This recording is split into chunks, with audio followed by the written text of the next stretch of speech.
இன்றைய தினம் மன்னார் அடம்பன் போலீஸ் பிரிவுக்குட்பட்ட பகுதியில் துப்பாக்கிச் சூட்டு சம்பவம் ஒன்று பதிவாகி இருப்பதாக செய்திகள் வெளியாகி இருக்கின்றது. மற்றொரு செய்தியாக உயிர்த்த ஞாயிறு தாக்குதல் தொடர்பாக மஹிந்த ராஜபக்சவிடமோ கோட்டபய ராஜபக்சவிடமோ ஏன் விசாரணை மேற்கொள்ளவில்லை என்று நாடாளுமன்ற உறுப்பினர் அர்ச்சுனா ராமநாதன் கேள்வி எழுப்பியிருக்கின்றார்.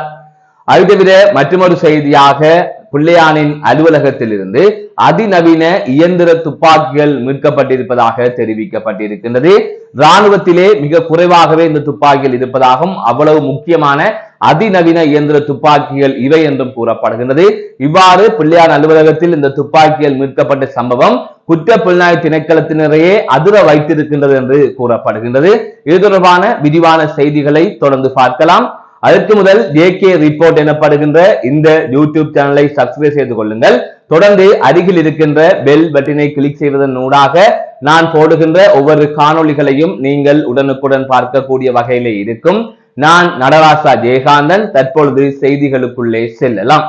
மன்னார் அடம்பன் போலீஸ் பிரிவுக்குட்பட்ட பல்லமடு பகுதியில் சட்டவிரோதமாக மணல் ஏற்றி சென்ற டிப்பர் வாகனம் மீது போலீசாரினால் துப்பாக்கி பிரயோகம் மேற்கொள்ளப்பட்டது. குறித்த டிப்பரை கடமையில் ஈடுபட்ட அடம்பன் போலீசார் இடைமறித்த போது சமிக்ஞை கட்டமைப்பை மீறி போலீசார் மீது வாகனத்தால் மோதி செல்ல முற்பட்ட போது போலீசார் துப்பாக்கி பிரயோகம் மேற்கொண்டதாக கூறப்படுகின்றது. இந்த சம்பவம் இன்றைய தினம் அதிகாலை இடம்பெற்றிருக்கின்றது. துப்பாக்கிச் சூட்டு சம்பவத்தை தொடர்ந்து குறித்த டிப்பர் வாகனம் நிறுத்தப்பட்டது. இதன்போது டிப்பர் வாகனத்தில் சட்டவிரோதமான முறையில் ஏற்றிச் செல்லப்பட்ட மணல் மற்றும் உபகரணங்கள் காணப்பட்டதோடு அவை மீட்கப்பட்டதாக அடம்பன் போலீசார் தெரிவித்தனர். மேலும் டிப்பர் வாகனத்தின் சாரதி மற்றும் உதவியாளர் அடம்பன் போலீசாரினால் கைது செய்யப்பட்டுள்ளனர். கைது செய்யப்பட்ட இரு நபர்கள் மாந்தைமேற்கு பிரதேச செயலாளர் பிரிவில் உள்ள சன்னார் கிராமத்தை சேர்ந்தவர்கள் எனவும் கைது செய்யப்பட்ட நபர்கள் அடம்பன் போலீஸ் நிலையத்தில் தடுத்து வைக்கப்பட்டுள்ளதோடு மீட்கப்பட்ட பொருட்களும் அடம்பன் போலீஸ் நிலையத்தில் ஒப்படைக்கப்பட்டது. மேலதிக விசாரணைகளை அடம்பன் போலீசார் மேற்கொண்டு வருகின்றனர். அனுரகுமார திசநாயக்கவின் ஆட்சியில் உயிர்த்த ஞாயிறு தாக்குதலுக்கு நியாயம் கிடைக்குமா என்பது கேள்விக்குறியாக காணப்படுவதாக நாடாளுமன்ற உறுப்பினர் வைத்தியர் அர்ச்சுனா ராமநாதன் தெரிவித்துள்ளார். திருகோணமலையில் வைத்து இன்றைய தினம் ஊடகங்களுக்கு கருத்து தெரிவிக்கின்ற போதே அவர் மேற்கண்டவாறு குறிப்பிட்டுள்ளார். இது தொடர்பாக அவர் மேலும் தெரிவிக்கையில், தற்போது பிள்ளையான் கைது செய்யப்பட்டுள்ளார் மற்றும் அவரின் வாகன சாரதியும் கைது செய்யப்பட்டுள்ளார். ஆனால் முன்னாள் ஜனாதிபதி மஹிந்த ராஜபக்சவோ அல்லது கோட்டபய ராஜபக்சவோ மைத்திரிபால சிறிசேனவிடமோ இத்தொடர்பில் இன்னும் எதுவும் கேட்கப்படவில்லை. அம்பைத்தான் அவர்கள் கைது செய்திருக்கிறார்களே தவிர அம்பை எய்தவரை இன்னும் கைது செய்யவில்லை என தெரிவித்துள்ளார். இதேவேளை உயிர்த்த ஞாயிறு தின தாக்குதல் தொடர்பான ஜனாதிபதி ஆணைக்குழுவின் அறிக்கை மேலதிக விசாரணைகளுக்காக குற்றப்புலனாய்வு திணைக்களத்திடம் ஒப்படைக்கப்பட்டுள்ளது. ஜனாதிபதியின் உத்தரவுக்கு அமைவாக குறித்த அறிக்கை இவ்வாறு குற்றப்புலனாய்வு திணைக்களத்திடம் ஒப்படைக்கப்பட்டிருக்கின்றது. ஜனாதிபதி செயலாளரினால் குறித்த அறிக்கை மேலதிக விசாரணைகளுக்காக குற்றப்புலனாய்வு திணைக்களத்திடம் ஒப்படைக்க நடவடிக்கை மேற்கொண்டதாக பொதுமக்கள் பாதுகாப்பு அமைச்சர் ஆனந்த விஜயபால தெரிவித்திருந்தமையும் குறிப்பிடத்தக்கது. முன்னாள் ராஜாங்க அமைச்சரும் முன்னாள் முதலமைச்சருமான சிவனேசந்துரை சந்திரகாந்தன் அதாவது பிள்ளையானின் அலுவலகத்தில் இருந்து 2 நவீன இயந்திர துப்பாக்கிகள் கைப்பற்றப்பட்டதாக மட்டக்களப்பு காவல்துறை வட்டாரங்களில் இருந்து செய்திகள் கசிந்துள்ளன. அண்மையில் குற்றப்புலனாய்வு பிரிவினர் மட்டக்களப்பில் உள்ள பிள்ளையானின் அலுவலகத்தில் வைத்து பிள்ளையானை கைது செய்த போது அந்த அலுவலகத்தில் 2 நவீன இயந்திர துப்பாக்கிகள் இருந்து கண்டு அவர்கள் அதிர்ச்சி அடைந்ததாக கூறப்படுகின்றது. MK18 1M203 என்ற இயந்திர துப்பாக்கிகள் இலங்கையில் விசேட அதிரடி படையில் கூட ஒரு சில வீரர்களுக்கு மாத்திரமே வழங்கப்படுகின்ற துப்பாக்கிகள். விலை உயர்ந்த அமெரிக்க தயாரிப்பான இந்த நவீன இயந்திர துப்பாக்கியில் கிரனேட் ஏவிகள் பொருத்தப்பட்டிருக்கும் சக்தி வாய்ந்த துப்பாக்கிகள். அரச படையினர் கூட சாதாரணமாக பாவிக்காத இந்த வகை துப்பாக்கிகள் மட்டக்களப்பில் உள்ள ஒரு அரசியல் கட்சி அலுவலகத்தில் இருப்பது கண்டு குற்றப்புலனாய்வு பிரிவினர் அதிர்ச்சி அடைந்ததாக கூறப்படுகின்றது.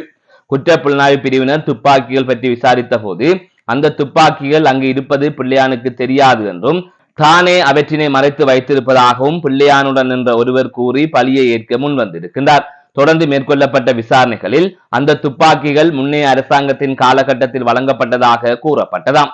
2 துப்பாக்கிகளும் மட்டக்களப்பு காவல் நிலையத்தில் ஒப்படைக்கப்பட்டுள்ளதாக கூறப்படுகின்றது. முன்னைய அரசாங்கம் பிள்ளையானுக்கு எதற்காக யுத்த களங்களில் பாவிக்கப்படுகின்ற நவீன இயந்திர துப்பாக்கிகளை வழங்கியிருந்தது. ஸ்ரீலங்கா காவல்துறையினரின் பாதுகாப்புக்கு மேலதிகமாக எதற்காக நவீன துப்பாக்கிகள் பிரத்யேகமாக அவருக்கு வழங்கப்பட்டன. படுகொலைகள், ஆட்கடத்தல்கள், ஈஸ்டர் குண்டு தாக்குதல்கள் போன்ற சதி நடவடிக்கைகள் பற்றிய சமூக விரோத குற்றச்சாட்டுகள் பிள்ளையான் மீதும் பிள்ளையான் குழுக்கள் மீதும் சுமத்தப்பட்டுள்ள நிலையில் எதற்காக துப்பாக்கியில் அவருக்கு பிரத்யேகமாக வழங்கப்பட்டிருந்தன, யாரை சுடுவதற்காக வழங்கப்பட்டிருந்தன.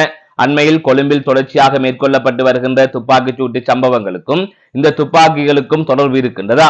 பிள்ளையான் அலுவலகத்துக்கும் பாதாள உலக கும்பல் என்று கூறப்படுகின்ற தரப்புக்கும் இடையில் ஏதாவது சம்பந்தம் இருக்கின்றதா? துப்பாக்கிகள் கைப்பற்ற விடயத்தை குற்றப்புலனாய்வு பிரிவு எதற்காக இதுவரை பகிரங்கப்படுத்தவில்லை? பிள்ளையானை சந்திக்க ரணில் ஓடித் திரிவதற்கும் இந்த துப்பாக்கி விடயத்திற்கும் ஏதாவது சம்பந்தம் இருக்கின்றதா என்பது போன்ற பல கேள்விகளை ஊடகங்கள் எழுப்பி இருக்கின்றன. வணக்கம். நான் டாக்டர் ராமநாதன் அர்ச்சனா, பாராளுமன்ற உறுப்பினர், யாழ்ப்பாணம்.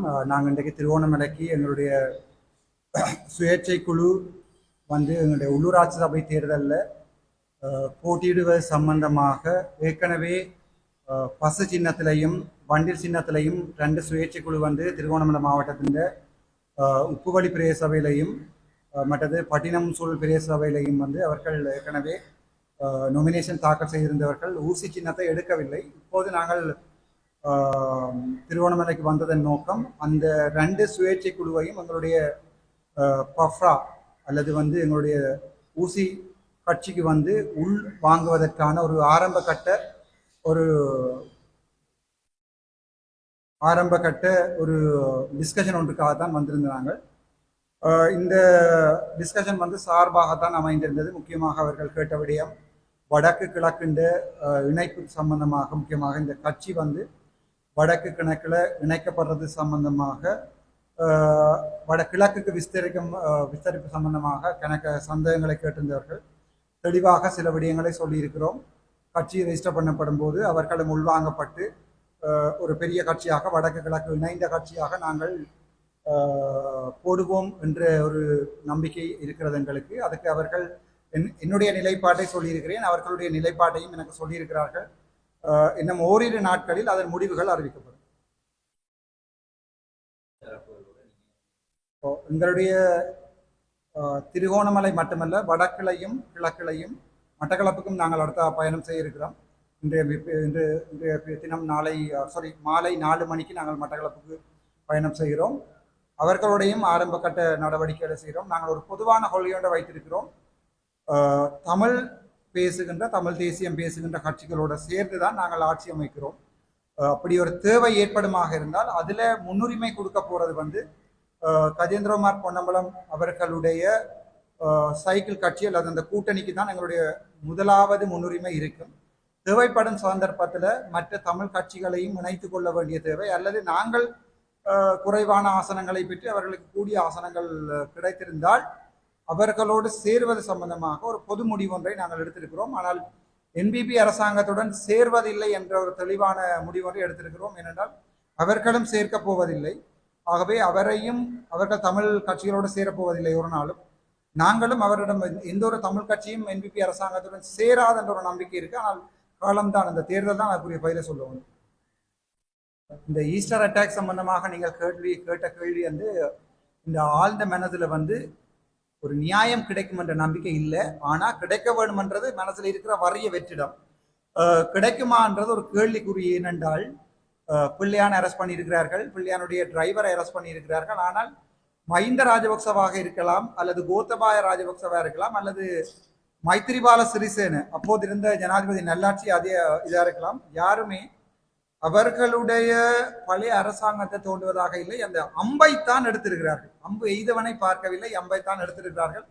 என்னை பொறுத்த வரைக்கும் இது ஒரு தேர்தல் கால விளையாட்டாகவும் இது ஒரு பிளான் பண்ணி செய்யப்பட்ட ஸ்டேஜாகத்தான் நான் பார்க்கிறேன். மக்களுடைய நீதி இந்த அரசாங்கத்திலையும் கிடைக்க வேண்டும் என்ற எதிர்பார்ப்போட ஜனாதிபதிக்கு வாக்கு போடுங்கன்னு சொன்ன நான் இப்ப நானே சொல்கிறேன் என்றால் எனக்கு அதில் ஒரு பெரிய சந்தேகம் இருக்குன்னு நான் நினைக்கிறேன். அது சற்று மக்களை ஏமாற்றுகிற வேலையாக போகிறது. ஆனால் உண்மையான சூத்திரதாரிகள் கண்டுபிடிக்கப்பட வேண்டும். அசாத் நாலானா கொடுத்திருக்கின்ற யூஎன்னுக்கு கொடுத்திருக்கிற அந்த ஸ்டேட்மெண்ட்ஸ், அந்த அபிடேவிட் வைத்து கொண்டாவது சில பேரை அரெஸ்ட் பண்ணலாம். ஆனால் யாரையுமே அரெஸ்ட் பண்ணாமல் மறுபடியும் அதன் ரஞ்சன் ராமநாயக் ஒரு தடவை சொல்லியிருப்பார் தெளிவாக, ஒப்பமட்டிக்க யாழுவும் அல்லி என்று. அவர்கள் பாராளுமன்றத்தில் எப்படி கதைக்கிறார் என்பதை நான் கண்ணால் பார்த்தவன். ஆகவே எனக்கு அந்த பெரிய நம்பிக்கை இல்லை. ஆனால் அது உண்மையான விடயம் கிடைக்கும் நான் எதிர்பார்க்கிறேன்.